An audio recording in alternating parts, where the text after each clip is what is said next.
is what's known as the Farmers Charter, and I feel like this is the kind of the rules of engagement between the Department of Agriculture and farmers. And at the moment, because this changes regularly, farmers now are informed of an inspection, usually by telephone, up to 48 hours or 2 days before the inspection. Many inspections do not require the farmer to be present. So in that case, they will say, I'm inspecting this particular parcel, for example, and the farmer need not be present at that. But in other cases, the farmer will need to be present, for example, if animals need to be penned or whatever it might be. It's great to be back with another Environment Edge podcast, and you're very welcome to the show. Today we have a really interesting chat about what a farmer needs to know when they get a Department of Agriculture farm inspection. I think it's really important to provide farmers with support throughout the conditionality process, formerly known as cross-compliance. And part of this is knowing what to expect. Department of Agriculture District Inspector in the Integrated Controls Division, Raymond O'Neill, joins us to shed some light. I'm Carl Summers. And I'm Deirdre Glenn. Your Teagasc Sustainability Advisors. And we're back for another Environment Edge podcast, number 76, and here we go. Raymond, you're very welcome to the show. Farmers are living under, and I suppose working as well, under a lens. Can you tell us a little about how they get selected for inspections? Is it random or is it risk analysis? Hi, Deirdre. So yeah, there are about 124,000 farmers who are claiming BIS at the moment. And of those, we select for what we call a conditionality inspection, 1% every single year. Now, of those 1%, we have criteria of who gets selected, obviously. So there are about 25% of farmers are chosen on a random basis. So anybody can be selected from that. But then the other 75% are chosen on what we call a risk. And a risk is something that's very specific to what we're inspecting. And, you know, the risk could be something like you're very heavily stocked, or you had a non-compliance in previous years, or, you know, there could be various risks for various schemes. So yeah, it's very much it's a thought out process, and it goes along a formula which we inspect. Now, I will say this, obviously, the more farmers apply for and get payment from voluntary schemes, then there will be the same type of criteria put into the risk selection. And the voluntary schemes I'm talking could be the beef schemes, sheep schemes, young farmer schemes, could be acre schemes, for example, whatever it might be. Excellent. So will a farmer get much notice of an inspection? Yeah, so there is what's known as the Farmers Charter, and I feel like this is the kind of the rules of engagement between the Department of Agriculture and farmers. And at the moment, because this changes regularly, and COVID would have led to many big changes of this, farmers now get informed of an inspection, usually by telephone, up to 48 hours or 2 days before the inspection. And what will happen there is the officer will ring up and they will introduce themselves. They will then inquire about that you're speaking to the right person. They will try to qualify this by the herd number. And what they will do then is that they will lay out what they are looking for and when they would like to attend. Many inspections do not require the farmer to be present. So in that case, they will say, I'm inspecting this particular parcel, for example, and the farmer need not be present at that. But in other cases, the farmer will need to be present, for example, if animals need to be penned or whatever it might be. Do you know, would you request anything from the farmers, or can you just drive in and, you know, just have a walk around? So what we do is at the first phone call, the farmers may inquire, or the officers may actually ask that certain records are available before that the farmer actually, before the inspection takes place. And again, one of the areas that we're very keen on is that farmers maintain and complete their records as prescribed. Now, records, for example, one of the ones that often fall foul are things like medicines or animal remedy records. The pesticide application records are some things we will look for. And things like the record books for various schemes. So these will be the actions that you took or applied for and then took, that they're recorded in a satisfactory way. They get a chance to action some of the medicines and the prescriptions and the pesticides information after the inspection, or does it have to be there on the day? So typically what we'll do is they will have to be there on the day for some, but others can be sent in later on and completed accordingly. So depending on what records it is. For example, the action book for a beef scheme has to be submitted within 2 days of the inspection occurring. So there can be some finishing paragraphs on that if necessary. And once you fall under the risk category, yes, is there a greater chance of you having inspections going forward? Does it still fall into the 1% category, or is it a greater 10% chance or a 20% chance?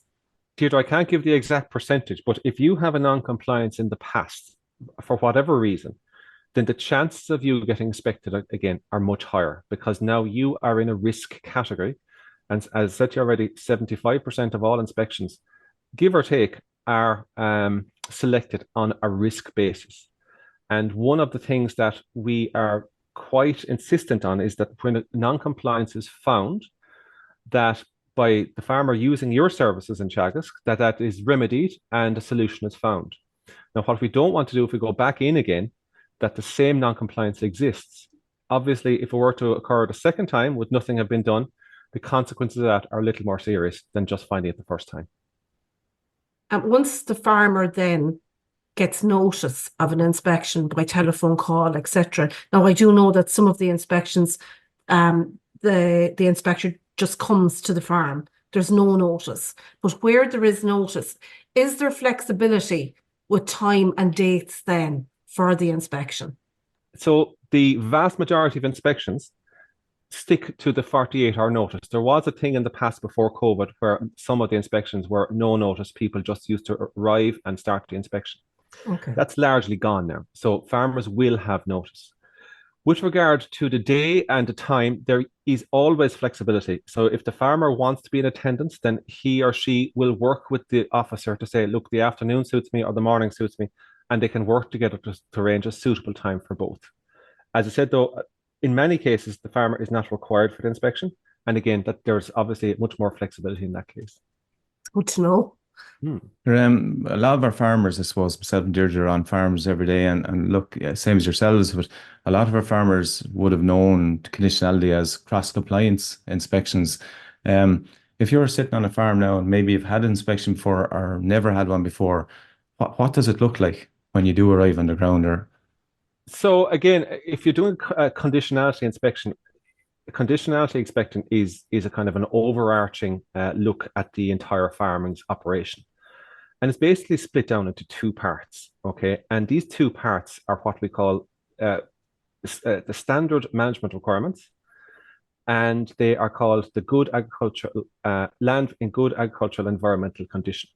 Now, there are 11 SMRs based around farm management, and there are what's 9... an SMR? My apologies. Statutory management regulations. Yeah. So there are 11 of these, and these range from things like the use of pesticides to animal welfare to nitrates is obviously quite a big one. And the inspector will go through the list of what's applicable on that farm. And obviously, not every management regulation will be applicable to the farm. For example, if it's a tillage-only farm, they won't be looking for animal welfare.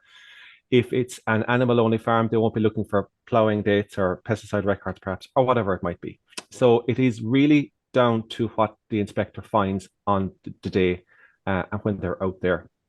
And what the inspector is doing effectively is they're trying to verify that the farmer is complying with all of the applicable SMRs and the good agricultural environmental conditions on the farm.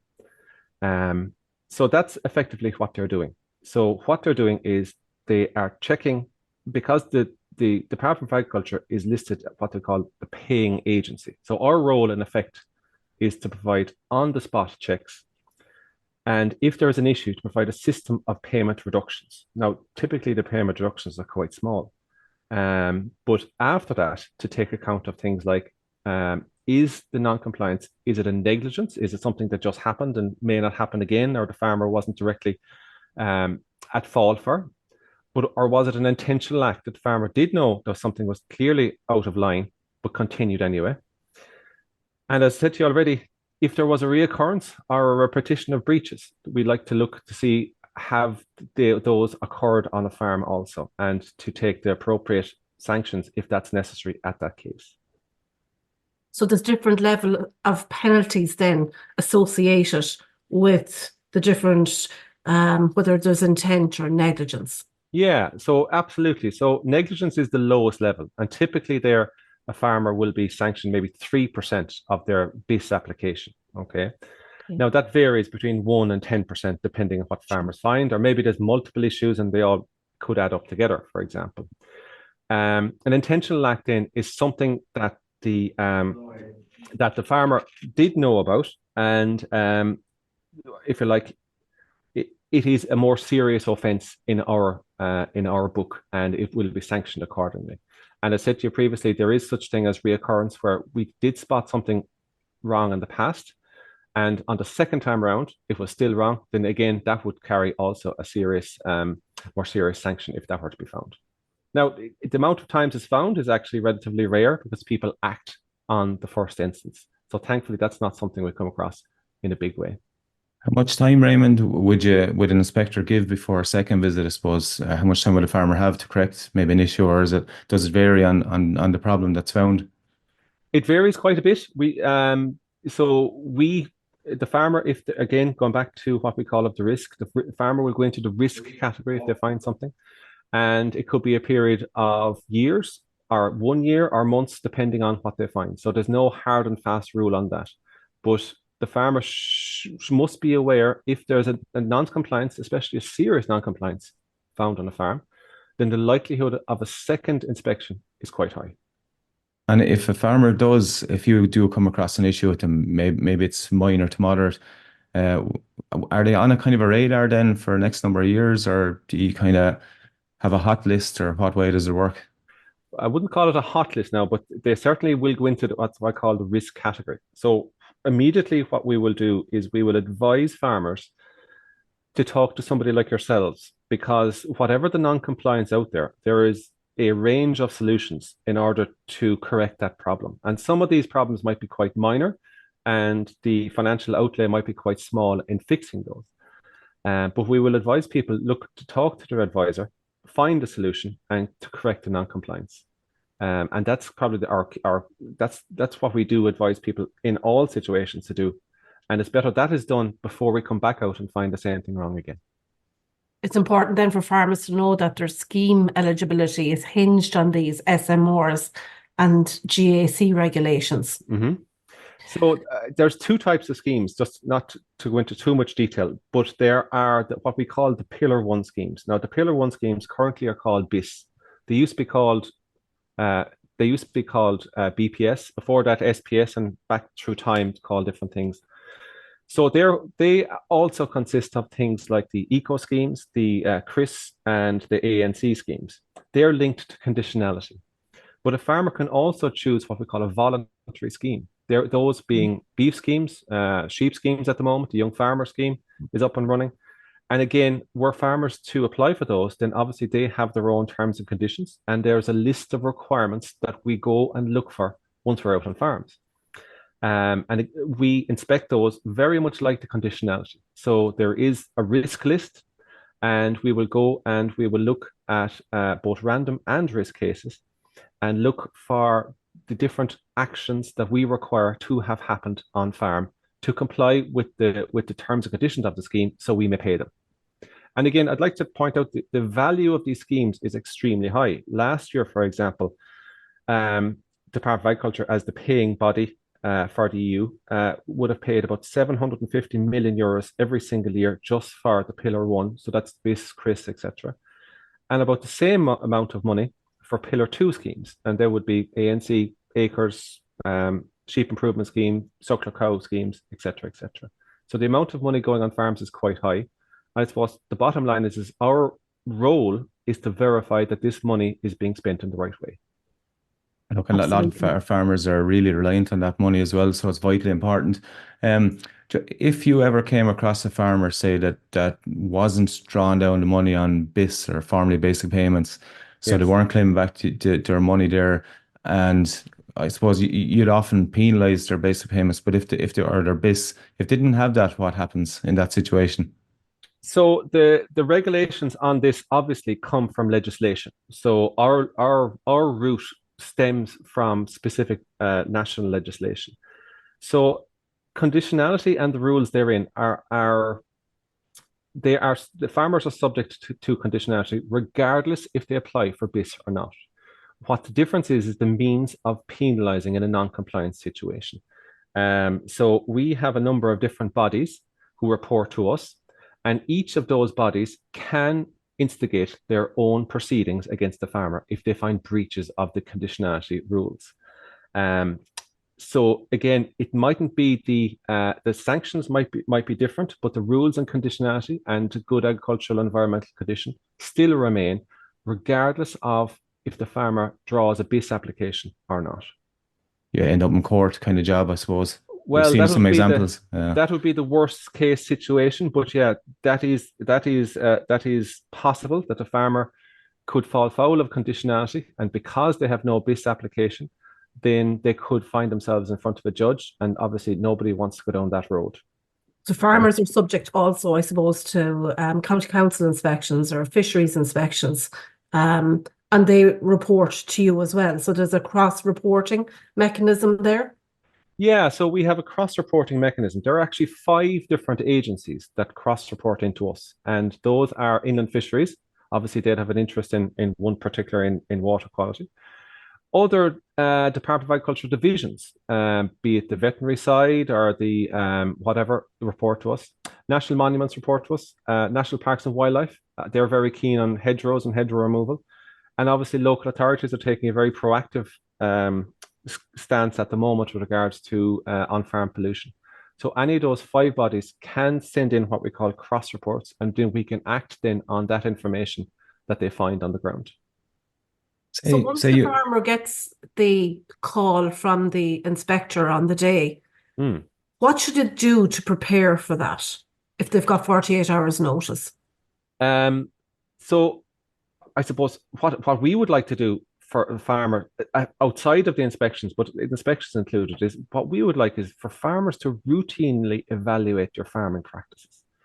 What am I doing and how does it fit into this conditionality? We would also like for farmers to be fully aware of the requirements and actions required on each scheme that they have applied for. Unfortunately, we have a number of situations where farmers say to us, well, we didn't realize we had to do that for the beef scheme or the sheep scheme or whatever it might be.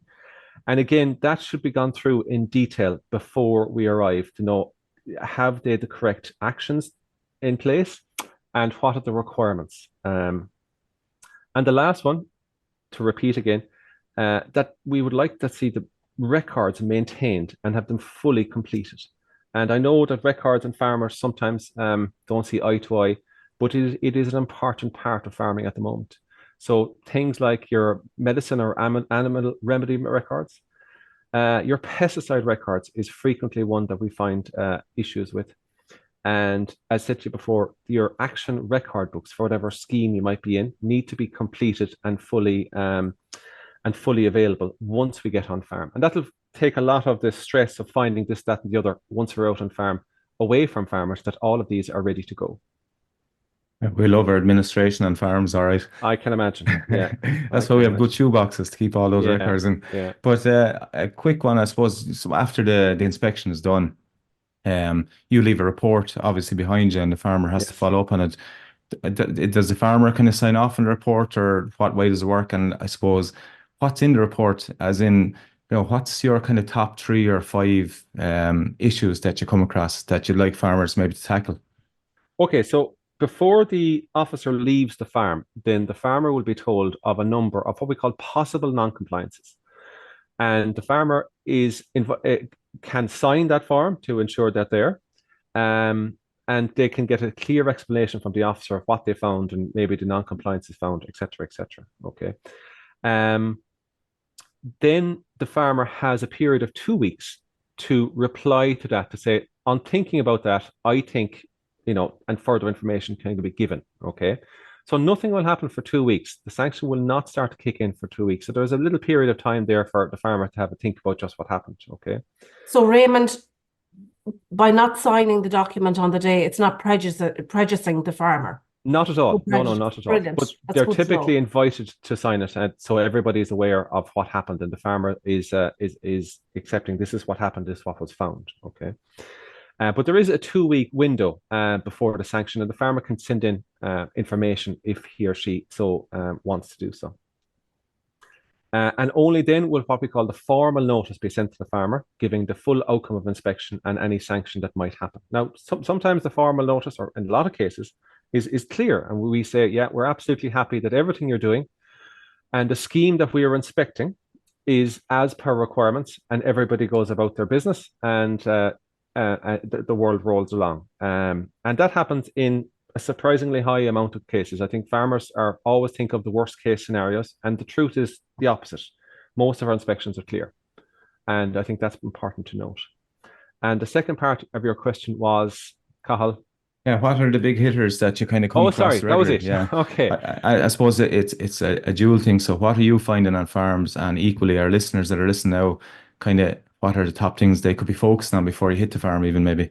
Okay. So the big one, certainly from a conditionality point of view, is what we call SMR1 and SMR2. And those are based around nitrates. So it is how slurry is stored and managed on farms, how fertilizer is applied on farms. It's all of the management of manures, of soiled water. Now, we could easily do an hour-long podcast just based around nitrates itself, but we do find a lot of issues around nitrates. And again, it is a very wide and complex area involving all streams of agriculture. So no matter what part of farming you're doing, you will impinge on nitrates at some stage or other. So people should they should make themselves aware of the conditions around nitrates and what is expected around that. And unfortunately, about a third of all non-compliances are around the nitrates area, SMR2 in this case. Yeah. Is it regulated around having a nutrient management plan? Do farmers legally have to have a nutrient management plan on their farm? No, farmers do not. Plan. They do not need a fertilizer nutrient management plan as of now. Whether that come in or not in the future is a different case. But when we go on farm, I suppose what we look for is we will walk the yard first of all. We will check the sheds, and then we'll go and we'll check the rest of the farm. We'll walk into all the fields and check the different things.